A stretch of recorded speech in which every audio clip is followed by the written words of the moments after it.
Hello YouTube. Today I want to talk to you about the worst muscle building advice available on this platform that I see making a comeback almost every single year and that damages the gains of many people who want to look better.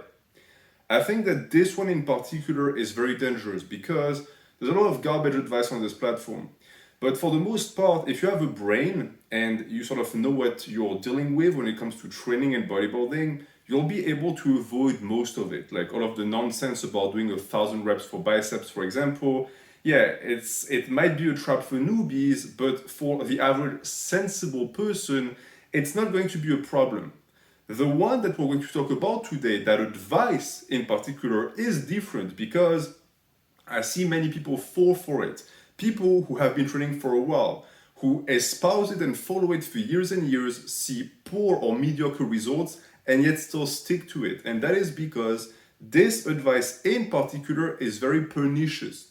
It's crafted in a way that looks like it makes sense. It's based on some authority, and therefore you are very likely to actually fall for it. So, today I want to lay it flat for you guys and explain to you why this type of advice in particular doesn't work and why the people who push it, the functional bros, must stop because they are doing a ton of damage. Now, before I actually tell you exactly the type of advice we're going to be discussing in this video, I want to, in a sense, observe the concepts behind them because if I am to destroy and deconstruct the basis of the argument that I'm going to be presenting today, I need to give you where it came from, right? I can't just tell you, oh, don't do this, because if I do that, you won't know better next time. You'll fall for the next trap that is just going to be redesigned.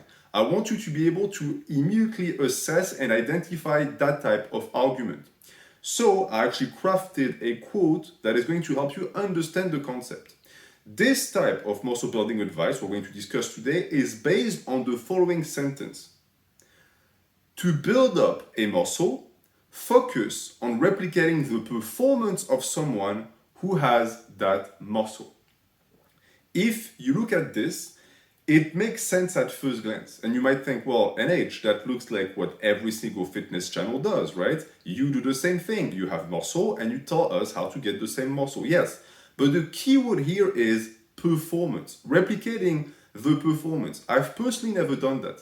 I never told you, hey, if you get to like 100-pound curl, you'll get big biceps, because I think it's a mistake. I think thinking like this is what is known as reverse engineering.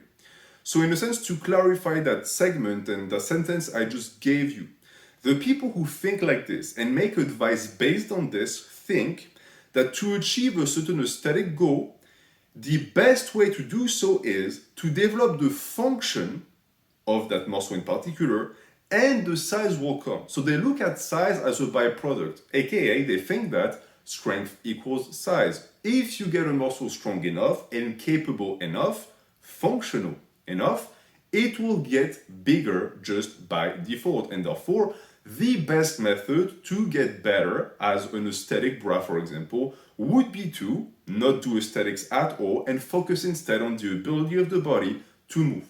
This is the type of advice I'm going to be tackling today because I'm sure that many of you hearing that think, well, that sounds familiar, one, and two, it sounds perfectly acceptable, right?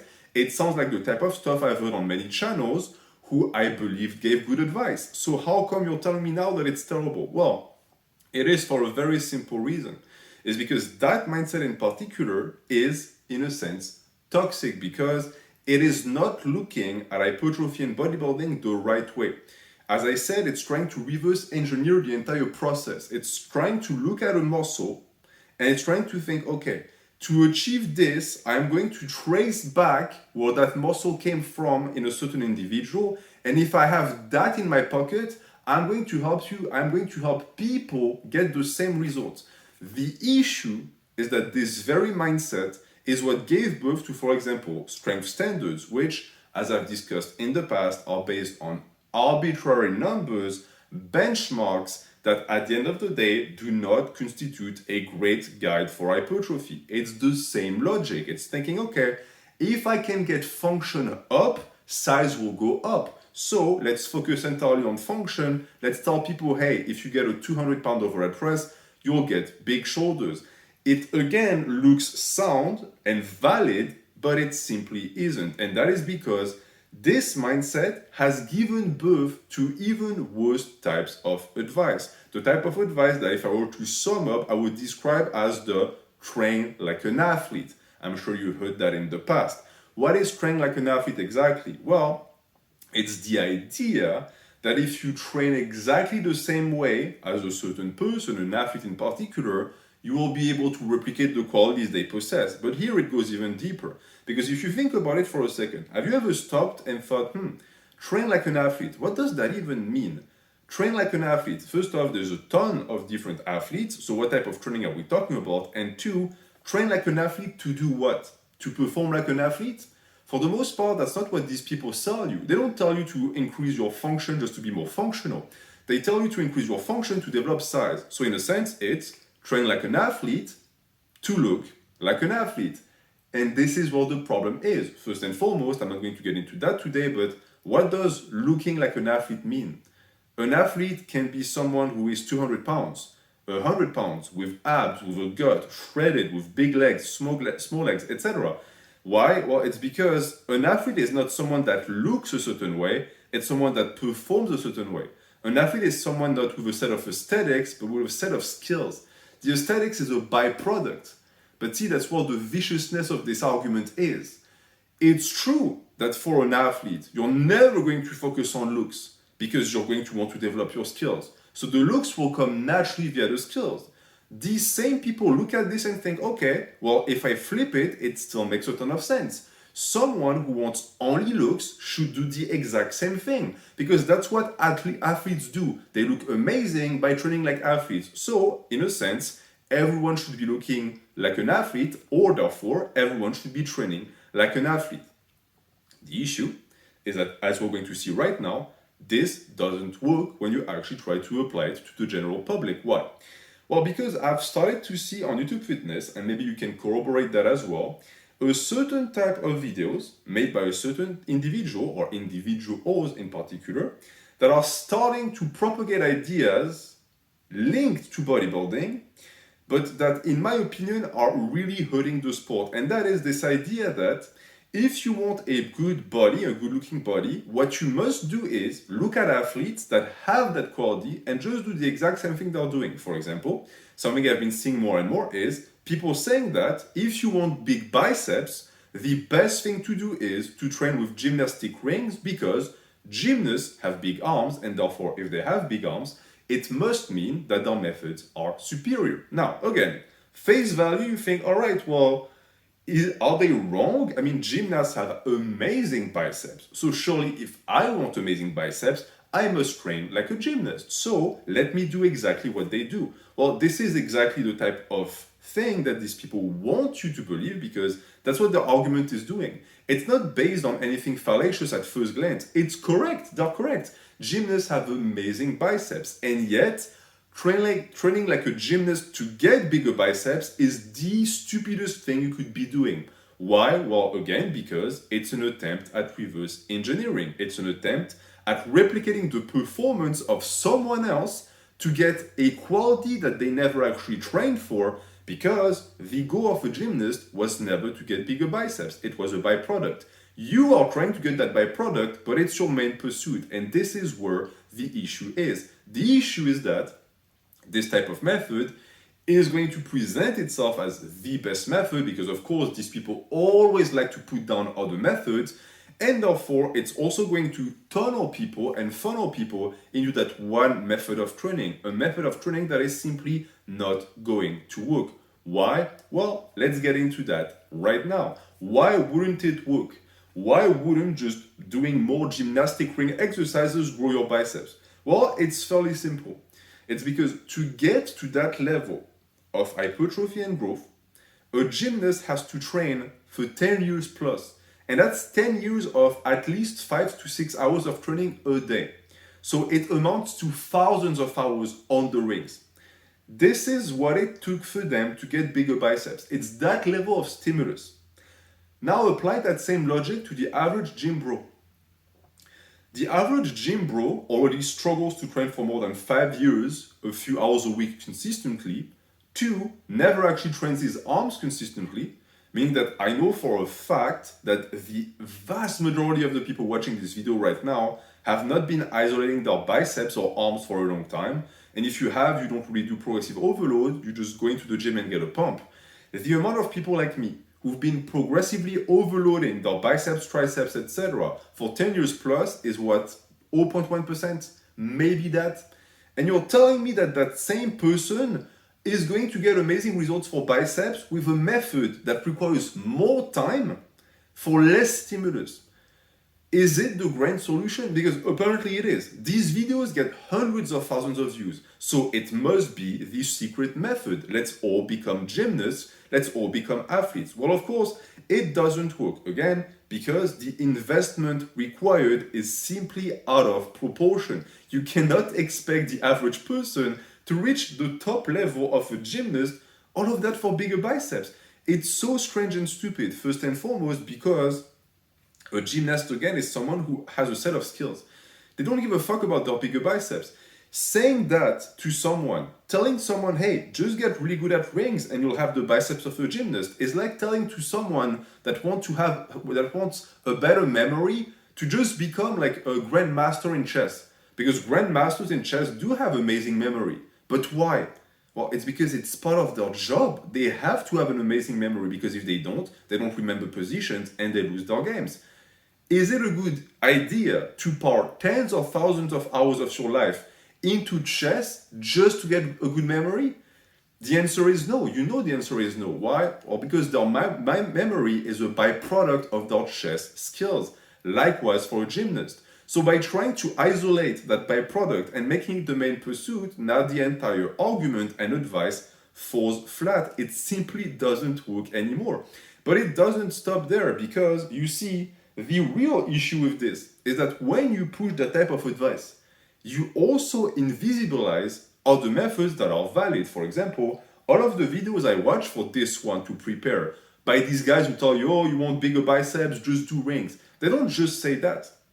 They can't stop at that. They have to go the extra mile. And what is the extra mile? Well, the extra mile is saying, hey, curls suck.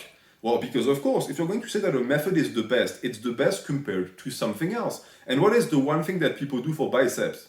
It's curls. So these same dudes are going to tell you, hey, curls don't actually work and just do rings instead and it's going to take care of you. So now they replace something that is a valid method, because curls is a valid method, to a method that is simply not going to work, a method that is going to require thousands of hours again to get the same results you would have gotten from a simpler mean, for the simple reason again that it's way too sport specific.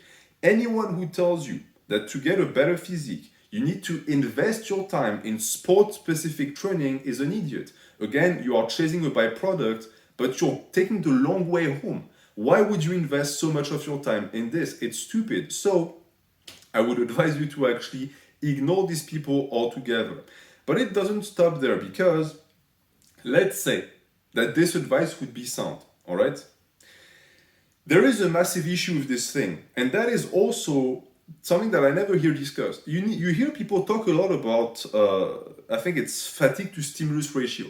And that's a very valid discussion, because many lifts are going to fatigue you a ton, but the stimulus is not that great. But something I never hear discussed is the time to stimulus ratio, which is just as, if not more important.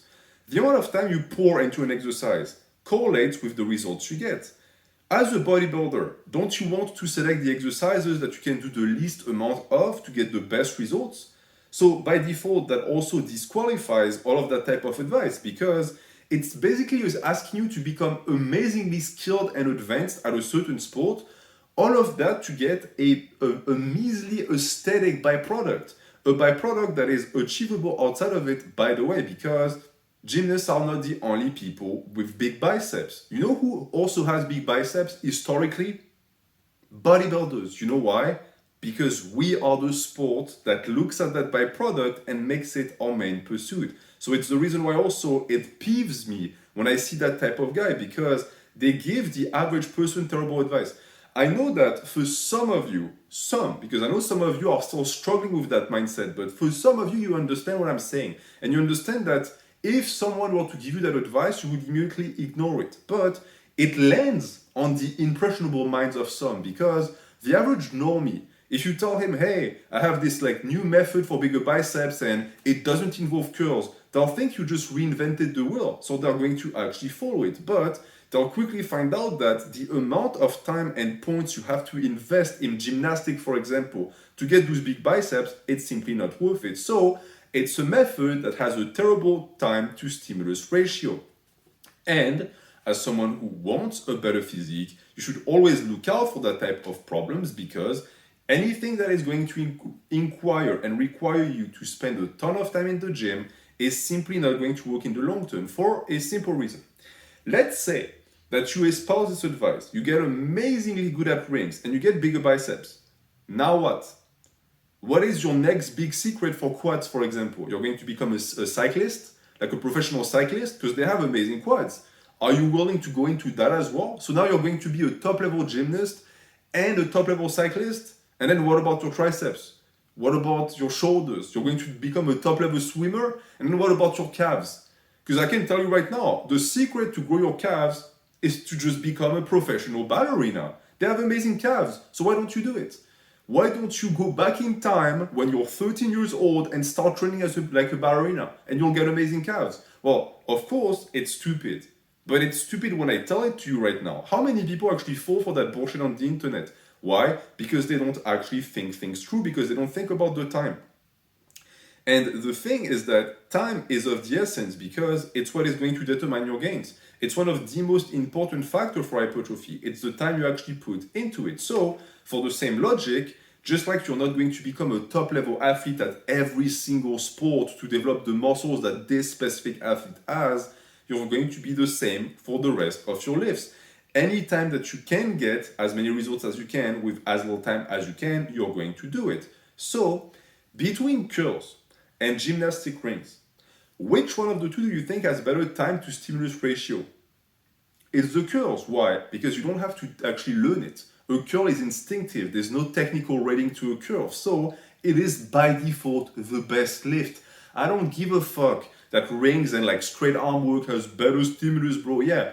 You think you're just going to fart your way to an iron cross? You think you're just going to get an amazing level at rings, enough to stimulate the bicep enough to get growth just like this? You won't. You would get better results or similar results in 1/10 of the time with curls, which, by the way, should not be a surprise to anyone with a brain, because curls were created for bicep growth. That is a lift and a function that was built for the sole purpose of building biceps. I'm sorry to break your dreams, but the person who invented rings and invented gymnastics was not doing that to build bigger, juicier biceps. He was doing that for a sport, for the technical aspect of it. The rest was just, again, byproduct. So, again, terrible fucking advice, the worst muscle building advice bestowed upon us by the functional bros that would actually do better just shutting their mouth, because they are not giving good advice at all. On top of that, it actually is an insult towards gymnasts and athletes in general, because you're telling me that you think you're going to be able to get good enough at rings in that short amount of time to replicate the biceps of a gymnast. Again, these guys train from birth. Like at 4 years old, they're on rings. You're like 28 overweight. You think you're just going to jump on them and like grow biceps? The only thing you're going to do is you're going to hurt yourself, or you're going to give up within a week. And that's why this is the terrible advice, and one that I want to combat, is because I know for a fact it doesn't produce high-level physiques. It's the same with strength standards. All of these dreams about if you pull 700 on the deadlift, you'll have a big back. You won't pull 700 on the deadlift. That's the problem. Why? You're taking away the long way. You could have gotten a bigger back if you just stick to other things, other lifts, and try to get better at everything overall, aka bodybuild it, instead of doing something entirely different, pursuing performance and function, and then wondering why you're not going to get the results that you want. It's because you are a joke athlete. You are masquerading as an athlete. You're trying to replicate their function, but you'll never be able to because their function is all the way up there, and therefore you'll never actually get the muscle size and the muscle visuals that they got by pursuing the function. It should be obvious. But if you actually did the lift that isolates the muscles and is designed for bodybuilding, you would have gotten it, and therefore that is the actual solid advice to follow. Fuck all of these people trying to reinvent the wheel, saying that curls don't work. They work perfectly well, you just have to stick to it for a long time, and it won't take you as much time to get bigger biceps with curls, for example, than it would with rings. So ignore these types. On top of that, and this is actually the part that grinds my gears the most, have you noticed the type of people that give that advice? I don't want you to misconstrue what I'm saying here. Just like with the strength standard video, I'm not attacking athletes here. I'm not attacking the people who actually strength train, because for the most part, these are not the people to give that advice. I know strength athletes, I know gymnasts. They would never tell you to follow what they'll do in their routine just to get bigger biceps, because they understand how stupid it is. They've sweated, they actually went into the gym, they know what it took for them to get there, they know the years, they know the injuries, therefore they would never offer that type of guidance. So who exactly is saying this? Well, for the most part, it's men in their 30s or 40s on TRT. For some reason, it's always a guy on TRT who has rediscovered fitness by doing some fucking like bro training, or he's doing something like CrossFit, like a kettlebell circuit. He blows up because he's on hormones, duh, and then his brain short circuits and he thinks, my training is amazing, let me share it with the world. It's exactly the same here. It's some 40-year-old boomer that started training on rings, got some measly results, and thought, you know what, I really need to share this with the world because this is a revolution. Well, no, it's not a revolution. It's making a mockery out of gymnastics. And on top of that, it's leading people down a very dangerous path, because this is not a sound method to follow if you want aesthetics. These people do that, again, because they want to constantly come up with a new gimmick, but by doing that, they want a sport, use up, I think sounds better, and they spread misinformation. And this is why I said at the start that this reverse engineering thing simply doesn't work. It's because these very TRT boomers ignore the process. They look at an athlete, a gymnast, they see big biceps and they think, oh, let me just do this. They don't see the thousands of hours of work. And this is why, again, this method of trying to work backwards from function to obtain size simply never actually functions in real life. It's because it ignores all of the parameters that are all around that function, that makes it so that if you were to actually espouse the advice of these people, you would become an athlete and you would never actually achieve the gains you want because you don't have enough time. You would need 3 or 4 lifetimes. It's always better to actually go to the source, listen to the type of people that know what they're talking about, and in this case, who are these people? Bodybuilders. You want to get better at rings, talk to a gymnast. You want to get a bigger bench, talk to a powerlifter. You want to get bigger biceps, talk to a bodybuilder. It's what we do. We live in a world nowadays where people are going to more readily go and listen to some schmuck preach rings or preach whatever new method instead of a bodybuilder. And I know why. It's because pro bodybuilders have done a shit job, no one trusts us anymore, but it's also the reason I see that cyclical resurgence of functional training on YouTube. It's always that guy that has discovered this new sport and method that is so much better than resistance training. But keep in mind one thing, resistance training was created by people who actually went for function. All of these guys of the past who did function, the people who worked in farms, who saw results, thought to themselves, you know what? I'm sure we could actually isolate what we're doing right now. We could look at this big functional thing we're doing and we could reduce the function to just resistance so as to make sure we get as much muscle mass and muscle damage as possible. That is what happened in the past. Nowadays, we're going back on that. And that's sad because it's going back on progress. We are actively regressing with that type of advice. Keep in mind one thing. Bodybuilding is the art of using any means necessary to grow. So if rings can help, let's espouse it. But if rings are going to just vampirize all of your training because now you have to only do rings, you understand that it's not a valid method for bodybuilding because your other muscles will suffer. And that is because a bodybuilder is, by nature, an anti-specialist. Now, don't make me say what I didn't say. It doesn't mean that we don't have specificity in our training, but we don't seek to specialize because our specialization is hypertrophy, which, by the way, for all of the functional bros out there, hypertrophy is a function.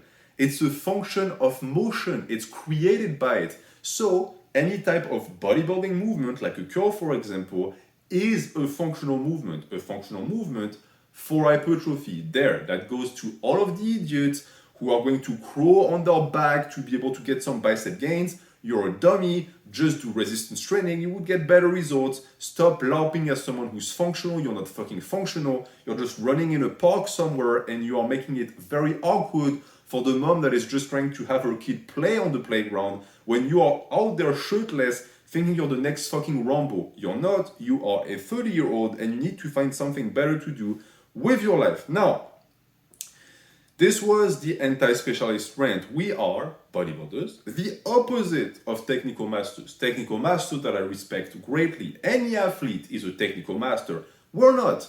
We are the anti-technique. We are always going to try and invest our time in as little technicality as possible because we don't want to spend time on skills. We want to spend time on hypertrophy and muscle damage, which is, by the way, the reason why we bodybuilders are artists and we are not sportsmen or athletes. What we do for the most part is we borrow from other sports, we look at function and motion in particular, we take just what is needed, we reduce it to the perfect threshold, we reduce it to the bare minimums that we can get results, but we never actually become. You understand what I'm saying right now? You can copy some ring movements, I do it in my training, but you're never going to become a gymnast. And that is important because too many young men get funneled into strength sports, into performance, even though they started as aesthetics because they received that type of advice. They are none the wiser, they follow it, and before they know it, they're chasing performance and not aesthetics anymore. These are the same dummies I get in my comments who say, oh, strength equals size. No, asshole, you've been told that. It's not the case. Some pursuit of strength and function is needed because muscles grow through function, and if you want to actually grow the muscle, the function has to increase in terms of demands. It's called progressive overload. But if you start chasing the performance, you're going to end up a strength copper with a terrible physique. So don't do that to yourself. Don't listen to the LARPers that are going to give that type of advice for shock value. Instead, stick to people who give bodybuilding advice because guess what? Big fucking scoop. The people that give the best bodybuilding advice are bodybuilders. And I'm going to leave you with that. Thank you for watching. Have a good night.